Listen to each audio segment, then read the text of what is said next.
Assalamualaikum warahmatullahi wabarakatuh. Perkenalkan, nama saya Fakri Al-Rafi dari kelas T4303. NIM saya 12011940034. Di sini saya akan menjelaskan materi pengantar ilmu ekonomi dengan topik surplus dan defisit perdagangan. Perdagangan internasional adalah perdagangan yang dilakukan oleh suatu negara dengan negara lain dasar kesepakatan bersama. Di banyak negara, perdagangan internasional menjadi salah satu faktor utama untuk meningkatkan GDP.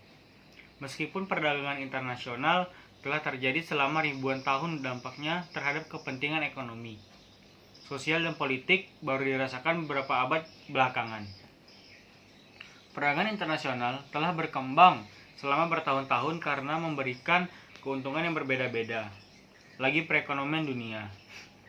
Salah satu bukti bahwa telah terjadi perdagangan internasional dari suatu negara adalah dengan adanya laporan neraca perdagangan dari negara tersebut.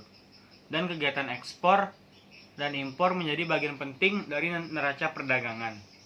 Sebagai negara berkembang, untuk meningkatkan kinerja perekonomian dan menambah cadangan devisa negara, Indonesia juga mengandalkan kegiatan perdagangan internasional.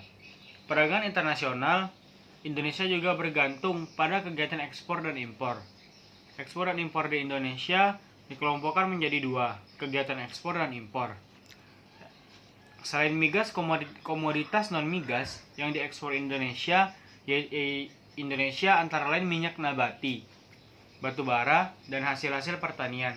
Sedangkan komoditas impor utama Indonesia terdiri dari barang konsumsi, bahan baku, dan barang modal. Berikut ada tabel di makalah saya. Langsung saja saya jelaskan analisisnya. Perkembangan ekonomi global selama 2006 yang kondusif khususnya tercermin pada kenaikan permintaan dunia dan harga komoditas cukup besar pengaruhnya terhadap peningkatan ekspor Indonesia. Sebagai respon terhadap perkembangan ekonomi global tersebut, volume ekspor pada sebagian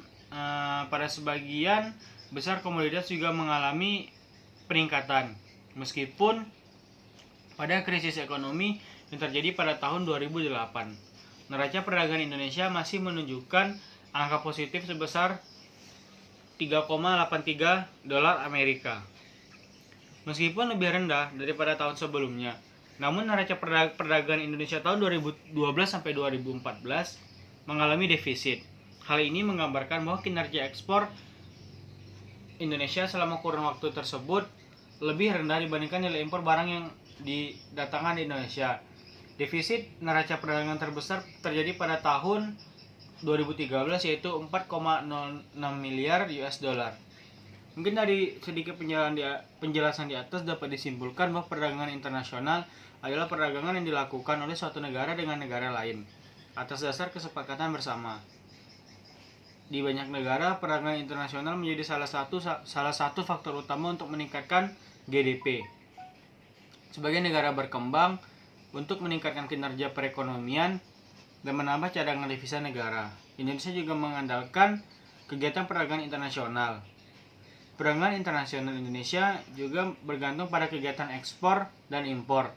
Ekspor dan impor Indonesia dikelompokkan menjadi dua, yaitu migas dan non-migas. Mungkin sedikit penjelasan dari saya. Apabila ada kata yang salah mohon dimaafkan, karena yang benar datangnya dari Allah. Saya akhiri dengan wassalamualaikum warahmatullahi wabarakatuh.